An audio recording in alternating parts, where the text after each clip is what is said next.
we actually have Ted Benkart, who's with Stone Belt Freight, who we talked to on tape a couple of weeks ago, and he actually talks real briefly about the value of saving some of those lives. Can we see that clip? Mm-hmm. Taking Interstate 70 from Indianapolis to Terre Haute and taking 41 to Evansville is not feasible. It's too far out of the way. And truckers or anybody using fuel is not going to do that. The Interstate 69 expansion, it could affect us in several ways. The most direct way that I know for certain is that it would eliminate a lot of our miles on two-lane roads between Bloomington and Evansville area. And so Mr. Benkart's making a similar point to the one you were just making. I'd like to get an answer from all three of you. We'll start with Andy and we'll go to your left.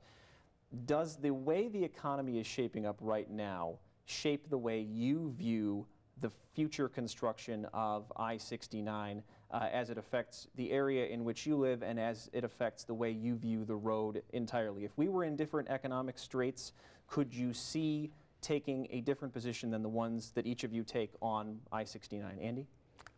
Well, I'll answer that real quickly, but first I do want to say a couple syllables about the safety assumptions. It turns out when you look at the engineering and the transportation research, the argument that significant safety gains arise from a limited access interstate type highway versus other types of roads comes from the fact that there is, for the amount of miles traveled on the road, you travel more miles with less accidents on divided highways, interstate type highways. But when you actually put that in the real world, what's not being taken into consideration are the implications of, for example, all the roads that are cut off by this interstate highway, forcing all the people who use those local roads, which are now cut off, including school buses, trying to get ambulance services, some of these places now, are forced to drive much farther around because you've had so many road closures. When you actually look at it, it turns out that the three factors which are much more important than roads in determining safety, than the type of road, speed, number of car traffic, amount of traffic, and time of exposure, all increase dramatically as a result of constructing a road like this to an area. Traffic is going to get larger. That's what Larry's like hoping for, you know, economic activity. So you get more traffic, you get higher speeds, and those speeds tend to spill over onto local roads after cars get off from driving on the interstate. So and let's get back to the economics for a second. Okay, well, and I just want to say is that it turns out in real life, the safety, you can't, it's not legitimate to just assume that you're going to have safety gains, that you could actually have safety losses. But as far as the long-term economic picture, yeah, I think that the fact that we're going into a period of decline, we're beginning a permanent decline in liquid fuels. We're seeing now. It's going to be a much different future. We're not going to see heads of lettuce trucked thousands of miles in diesel trucks. We are looking at having to reduce our CO2 production dramatically, or we'll be threatening the entire biosphere that we all live on. So I do think that the future, in terms of the economics of liquid fuels, which are going to be necessary to run this highway, you may have electric cars, but you're not going to have electric diesel trucks trucking stuff everywhere. The economics of the decline in liquid fuels and the reality that we need to get our carbon emissions under control, it changes this highway, from my point, from just a tragic sort of misguided public policy project to near insanity to me. All right, let's move on. Bruce and then Larry, what do you think about the economics of the country affecting the economics of the road?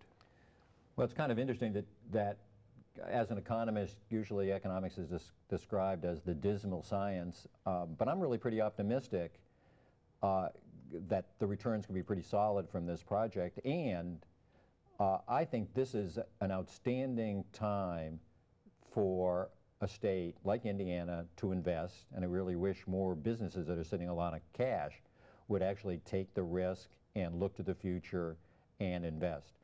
May agree with Andy that maybe we ought to invest in workforce development or education or something else. That's one question. But I think returns in 2010 will put in the right place.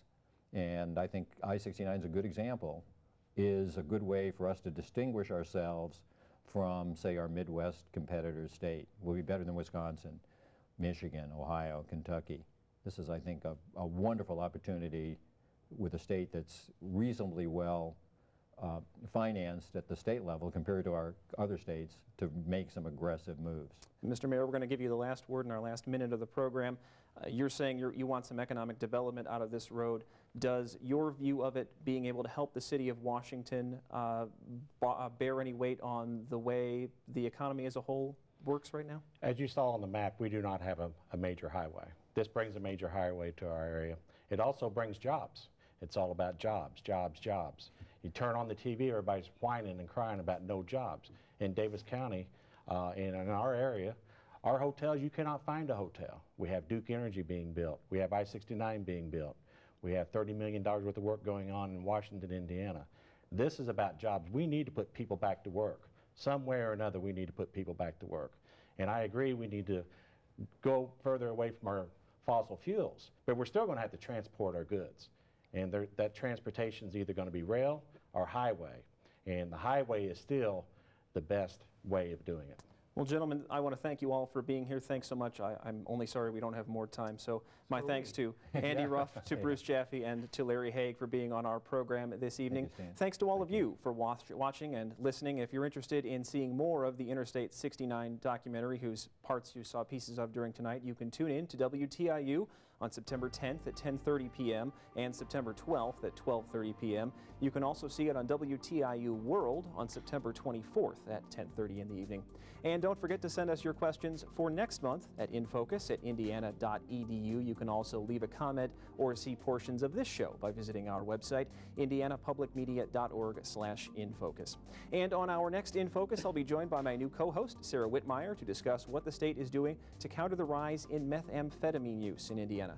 Thanks for joining us. Have a good night.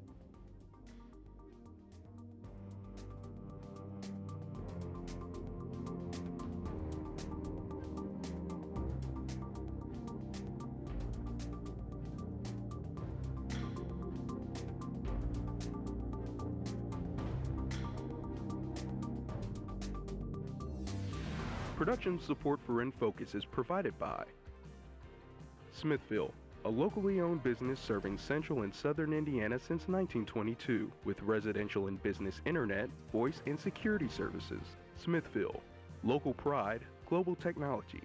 Information at smithville.net. Adventure Indiana, a magazine featuring outdoor adventures in South Central Indiana. Available for pickup at parks, nature destinations, and outdoor sports shops. Also online at adventureind.com. Hoosier Energy, providing electricity for central and southern Indiana electric cooperatives and their member customers. Information at hepn.com. And by viewers like you. Thank you.